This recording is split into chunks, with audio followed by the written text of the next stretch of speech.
صدا رہے گا حسین کا غم۔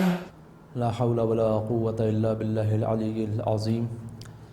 بسم اللہ الرحمن الرحیم۔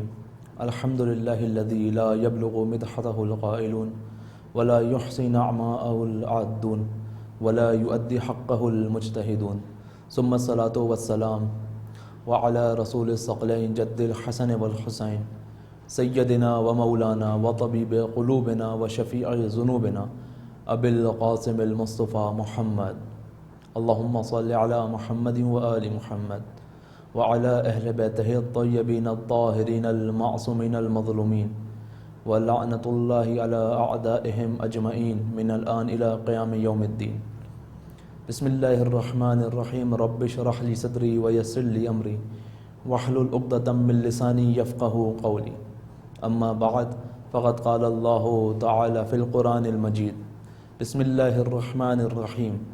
اللہ ولی الذین آمنوا یخرجہم من الظلمات الی النور والذین کفروا اولیاؤہم الطاغوت یخرجونہم من النور الی الظلمات اولئک اصحاب النار ہم فیہا خالدون۔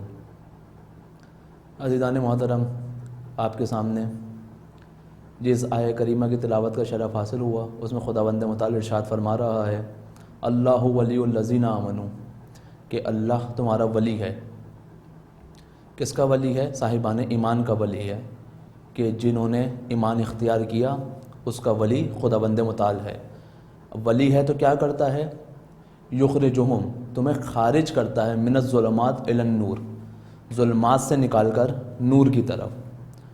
والذین کفروا، اور جنہوں نے کفر اختیار کیا، اولیاءہم الطاغوت، ان کے جو اولیاء ہیں، ان کے جو ولی ہیں، ان کے جو سرپرست ہیں، وہ طاغوت ہیں۔ وہ کیا کرتے ہیں؟ یخرجونہم من النور، وہ خارج کرتے ہیں ان کو نور سے، من الظلمات الی الظلمات، ظلمات کی طرف، نور سے نکال کے ظلم کی طرف لے جاتے ہیں۔ اولئک اصحاب النار، اور یہ تو ہیں ہی جہنمی، ہم فیہا خالدون، اور ان کا ٹھکانہ ہمیشہ کے لیے جہنم ہی رہے گا۔ جب ہم کربلا کی طرف توجہ کرتے ہیں اور کربلا کو دیکھتے ہیں تو ہمیں ولایت خدا کا مظہر کربلا میں نظر آتا ہے، ہمیں خدا کے اولیاء کا مظہر کربلا میں نظر آتا ہے۔ کربلا پہ اب تک مختلف گفتگو ہو چکی ہیں، اور اتنی گفتگو کسی اور موضوع پہ شاید نہ ہوئی ہو کہ ہر سال کربلا پہ جتنی گفتگو کی جاتی ہے، اس کے باوجود اس موضوع کے اندر اتنی وسعت پائی جاتی ہے کہ ابھی بھی اس کے اندر گفتگو کی گنجائش باقی ہے، اور شاید تاابد اگر اس موضوع پہ گفتگو کی جاتی رہے تب بھی اس کے اندر اتنے موضوعات اور اتنے مطالب پوشیدہ ہیں کہ اگر ہر سال بھی گفتگو کی جائے تو اس کے مطالب اور موضوعات شاید ختم نہ ہوں۔ کربلا ون ڈائمنشن تحریک کا نام نہیں ہے، بلکہ کربلا کے اندر مختلف ڈائمنشنز موجود ہیں، اور اگر جس ڈائمنشن کو بھی ہم لیں اور اس پہ گفتگو کرنا چاہیں تو اس میں بہت زیادہ گفتگو کی گنجائش موجود ہے۔ اسی طرح میں آپ کے سامنے ایک ڈائمنشن سے بات کرنا چاہوں گا، وہ معرفت امام ہے۔ اس وقت کربلا رونما ہونے کی اہم وجہ اس وقت اپنے امام کی معرفت کا نہ ہونا تھا۔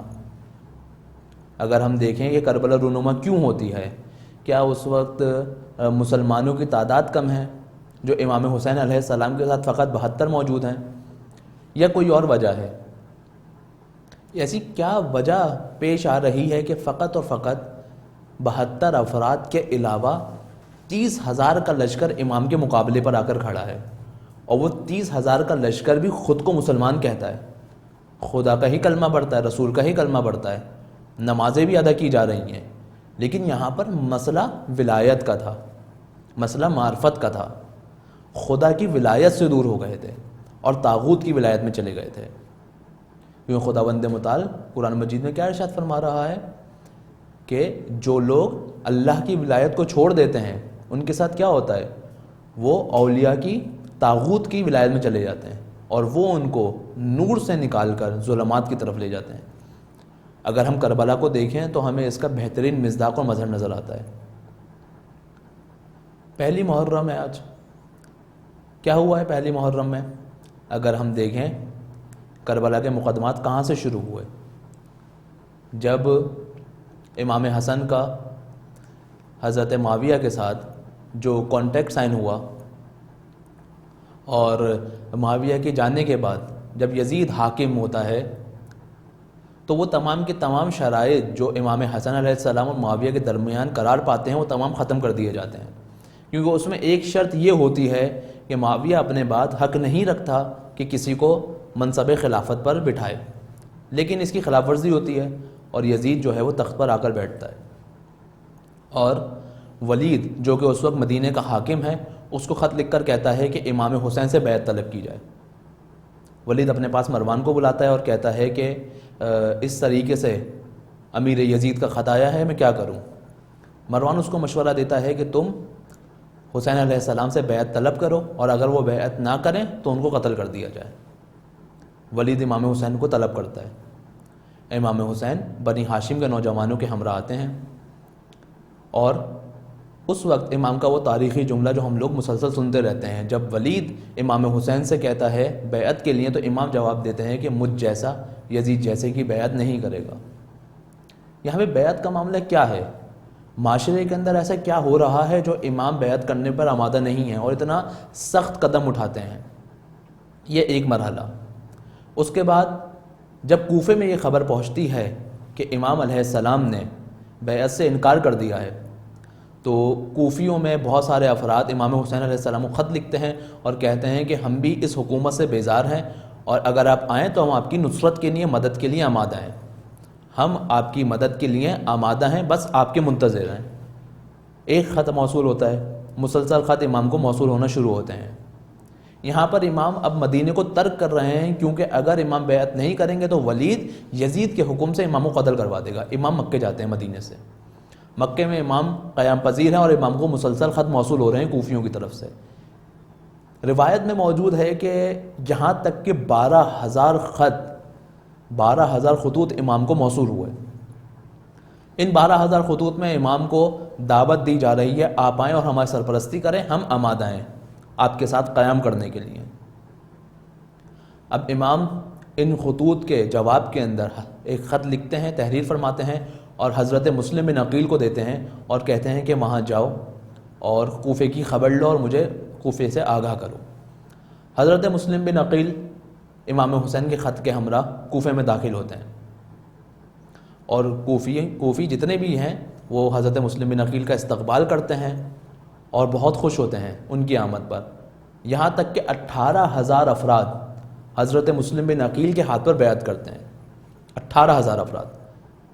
کوفے کا منبر، کوفے کا مقام، کوفے کی حاکمیت اس دور میں بہت زیادہ متزلزل تھی.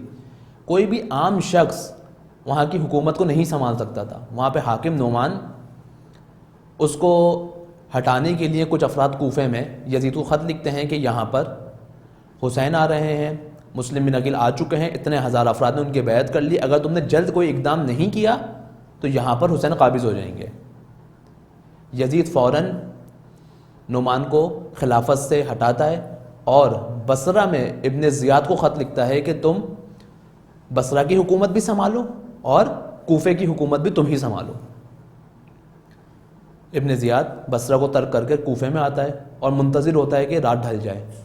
جب اندھیرا ہوتا ہے تو امام حسین کا لبادہ اوڑھ کر، یعنی وہ لباس جو اس دور میں سید اور بنی ہاشم پہنا کرتے تھے، اس لباس کو پہن کر کوفے میں داخل ہوتا ہے اور تمام لوگ یہ دھوکہ کھا جاتے ہیں کہ شاید امام حسین کوفے کے اندر داخل ہو رہے ہیں. اب وہ کوفے میں داخل ہوا اور دارالامارہ میں جا کر چھپ گیا. جب لوگوں کو پتہ چلا یہ امام حسین نہیں ہے بلکہ ابن زیاد ہے تو محاصرہ کیا. تو جتنے افراد حامی تھے ان کو کسی مختلف طریقوں سے ڈرایا گیا. مال کی لالچ دی گئی، جان کی لالچ دی گئی، مطلب کہا گیا کہ اگر تم لوگوں نے مسلم کا ساتھ دیا ہم تمہیں قتل کر دیں گے. مختلف اس طریقے کے باتیں اس کی طرف سے ڈرایا گیا. پھر یزید کا خط آتا ہے کہ مسلم بن عقیل کو فوراً سے گرفتار کیا جائے. اب اس کی ابھی تک وہاں پر پوزیشن اتنی مضبوط نہیں ہوئی اس تمام کاموں کو کر سکے. تو یہ لوگوں کو ڈرانا شروع کرتا ہے کہ شام سے ایک بڑا لشکر آ رہا ہے جو تم لوگوں کو تہس نہس کر دے گا. لوگ خوف زدہ ہو جاتے ہیں. وہ 17,000 افراد جنہوں نے مسلم بن عقیل کے ہاتھ پر بیعت کی تھی اب مسلم کا ساتھ دینا چھوڑنا شروع کر دیتے ہیں. یہاں تک کہ جناب مسلم کوفے کی مسجد کے اندر نماز پڑھا رہے ہیں, فقط و فقط 30 افراد باقی ہیں. 17,000 افراد نے بیعت کی ہے, اب 30,000 باقی ہیں, 30 باقی ہیں. نماز کے اختتام تک 10 باقی ہوتے ہیں. اور جب حضرت مسلم کوفے کی مسجد کے دروازے تک پہنچتے ہیں تو فقط و فقط 3 افراد. اب مسجد سے جب باہر نکل کے کسی مقام پر جانا چاہتے ہیں تو دیکھتے ہیں اب ان کے ساتھ کوئی بھی موجود نہیں ہے, سب نے ان کا ساتھ چھوڑ دیا. یہاں پر ایک سوال ہے ہمارے لیے کہ ایک شخص کو آپ خود خط لکھ کر بلا رہے ہیں کہ آئیں اور ہماری سرپرستی کریں, ہم تیار ہیں آپ کے ساتھ قیام کرنے کے لیے, اور وہ شخص جب اپنے نمائندے کو بھیج رہا ہے تو کیا کیا جا رہا ہے؟ آج ہمارے لیے سوال ہے کہ ہم آج اپنے وقت کے امام کا انتظار کر رہے ہیں. الاجل کہتے ہیں کہ امام مہدی آئیں گے تو میں ان کی نصرت کروں گا. کہیں ایسا نہ ہو کہ جس طریقے سے وہاں پر کوفیوں نے امام حسین علیہ السلام کو بلا کر ان کے نمائندے کا ساتھ چھوڑ دیا تھا, کہیں ایسا نہ ہو کہ ہم آج امام مہدی کے نمائندے کا ساتھ نہ دے رہے ہوں اور جب امام زمانہ آئیں تو ہم ان کی نصرت نہ کریں اور کوفیوں کی طرح امام کو تنہا چھوڑ دیں. عین ممکن ہے یہ.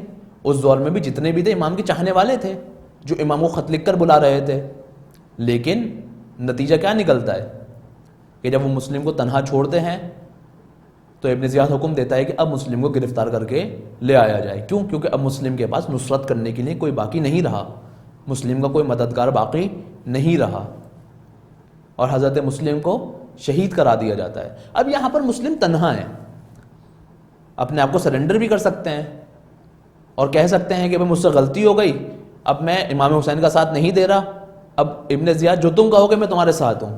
لیکن نہیں, تنہا ہونا اس بات کی دلیل نہیں ہے کہ انسان اپنے وظیفے سے پیچھے ہٹ جائے. آج ہمارے سامنے بہت سے لوگ ہیں کہتے ہیں کہ بھئی ہمارے مثلاً میں اگر کوئی غلط کام نہیں کر رہا, پورا معاشرہ کرپٹ ہے پاکستان کا, تمام ادارے کرپٹ ہیں, اگر میں کوئی مثلا رشوت نہیں دے رہا تو اس سے کیا فرق پڑ جائے گا میرے اکیلے رشوت نہ دینے سے؟ نہیں, ایسا نہیں ہے. انسان کا ایک ایک انسان کا فعل خدا کی بارگاہ میں قبول ہوتا ہے, اس کے مولا کی نظر اس کے عمل کے اوپر ہوتی ہے. ایک ایک انسان کا فعل اس کے خدا کی بارگاہ میں اور مولا کی بارگاہ میں حاضر ہوتا ہے. یہاں پر کوئی جواز نہیں ہے کہ میں تنہا ہوں میں کیا کر سکتا ہوں, پورا معاشرہ غلط کام کر رہا ہے تو میرے اکیلے نہ کرنے سے کیا ہوگا. خدا خود یہ کہتا ہے کہ میں اس قوم کی حالت اس وقت تک نہیں تبدیل کرتا جب تک وہ انفرادی طور پر اپنے آپ کو تبدیل نہ کرے. اگر ہر شخص یہی سوچتا رہے کہ میں مثلا میرے اس عمل کرنے سے کیا فرق پڑتا ہے تو کوئی تبدیل نہیں ہوگا. لیکن اگر ہر شخص یہ سوچ لے کہ میں نے اپنے وجود کو صحیح کرنا ہے, میرا وظیفہ یہ بنتا ہے کہ میں یہاں پر کسی غلط کام کو انجام نہ دوں, میری رسپانسبلٹی یہ ہے کہ میں یہاں پر رشوت نہ دوں, میری رسپانسبلٹی یہ ہے کہ میں اس حرام محفل کے اندر شرکت نہ کروں, میری ذاتی رسپانسبلٹی یہ ہے کہ میں کسی غلط کام کو ترویج نہ دوں, تو خود بخود پورا معاشرہ تبدیل ہونا شروع ہو جائے گا. حضرت مسلم تنہا ہیں, چھوڑ سکتے تھے لیکن نہیں, انہوں نے مثال قائم کی. تنہا ہونے کے باوجود سفیر حسین ہیں اور تنہا وہاں پر دشمن کا مقابلہ کیا اور اس عالم میں شہید ہوئے. ہمارے لیے حضرت مسلم کی ذات ایک درس ہے کہ جب انسان اپنے امام کی معرفت کو حاصل کر لے, جب اپنے امام کو پہچان جائے تو اس کے بعد پیچھے ہٹنے کا کوئی جواز پیدا نہیں ہوتا. در ہر صورت ہر حال میں, چاہے تنہا ہو چاہے مجمع میں ہو, چاہے ایک شخص ہو یا 1000 شخص ہو, ہم نے اپنے وقت کے امام کی نصرت کرنی ہے, اور اسی کو حضرت مسلم بن عقیل نے کر کے دکھایا. سدا رہے گا حسین کا غم.